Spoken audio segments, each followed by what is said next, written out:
इसका मैसेज है always use the selected program to open this kind of file.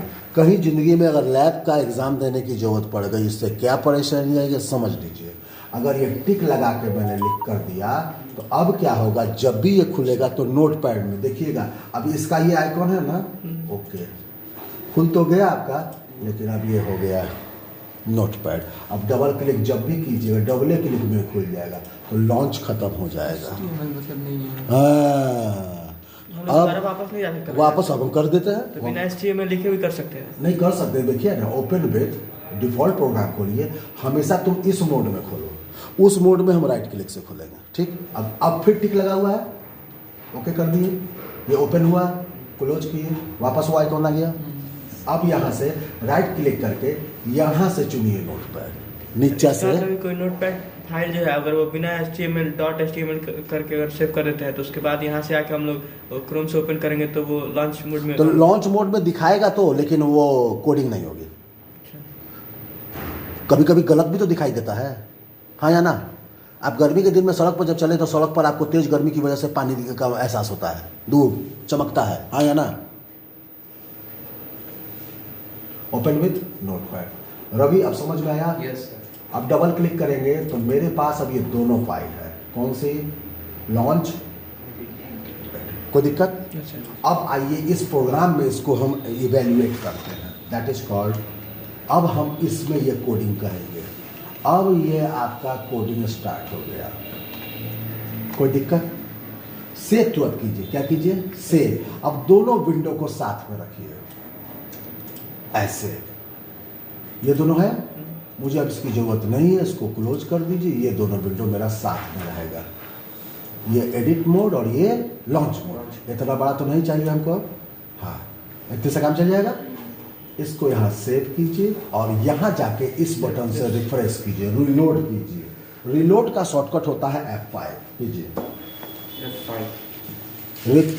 Refresh web page dash F5, refresh web page F5 shortcut command है। आइए रवि इसको देखिए, reload, या देखिए मैं F5 प्रेस कर रहा, आज पहली बार आप इस फंक्शन क्यू का यूज कर रहे हैं, F5, और उस जगह ध्यान दीजिएगा। अरे यार सॉरी, मैं इस पर नहीं था, मुझे इस पर पहले आना हुआ। कैसे पहचानोगे? ये डार्क हो गया, ये डार्क हो गया, इस पर आ जाओ और आप क्या करोगे? Now your programming starts. Done?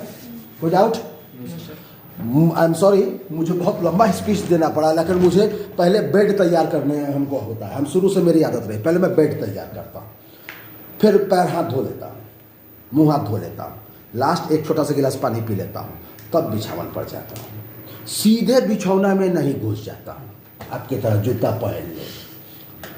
Teacher को भी शायद ऐसा ही करना चाहिए। मैं चूँकि एक पार्ट हूँ किसी एसोसिएशन का, तो मैं इतना बड़ा वर्ड तो नहीं कहूँगा। मुझे लगता है कि टीचर को ऐसा, मतलब मुझे ऐसा करना चाहिए ताकि आज अभी जो चेहरे पर आपको हंसी आई, मतलब जो आपका तेज आया, रौनक आई, तो लगा कि नहीं आप सीख गए।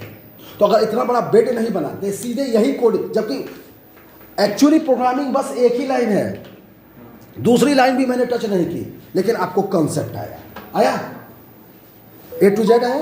अब हम धड़ाधड़ भागेंगे, क्लियर है?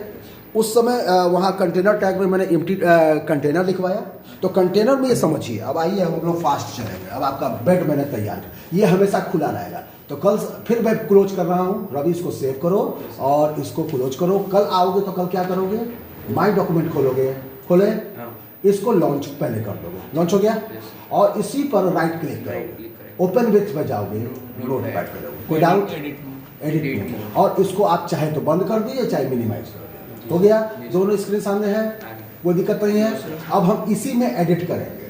तो अभी आपका एक पहला एग्जांपल था कि व्हाट इज कंटेनर टैग, तो आप इसका कंसेप्ट समझ में आया आपको? Container tag must be start with a markup tag and must be close with a markup tag, same tag. यानी कि यहाँ बी स्टार्ट है, यहाँ आई है, तो कम नहीं हो, ठीक। और इसके बीच में कोई ना कोई टेक्स्ट होना चाहिए ना। चलिए अब हम अपने थ्योरी पर चलते हैं। देयर आर टू टैग्स, ये तो ये वाला हो गया, हम लोग उधर का है। हाँ, टैग एग्जाम्पल यहाँ। नाउ सेकंड पार्ट के लिए तैयारी करेंगे। फर्स्ट का ये तथ्य भी क्यों करवाए। नंबर 2, चलिए स्टार्ट कीजिए, क्योंकि तुरंत इसके बाद उसी का यूज पड़ने वाला है, empty tag.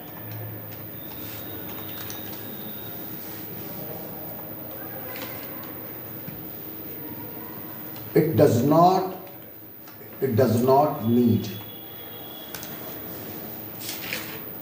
not need to close.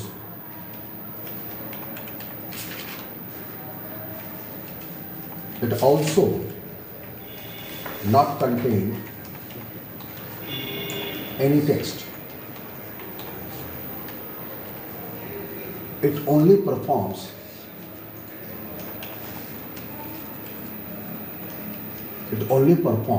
बस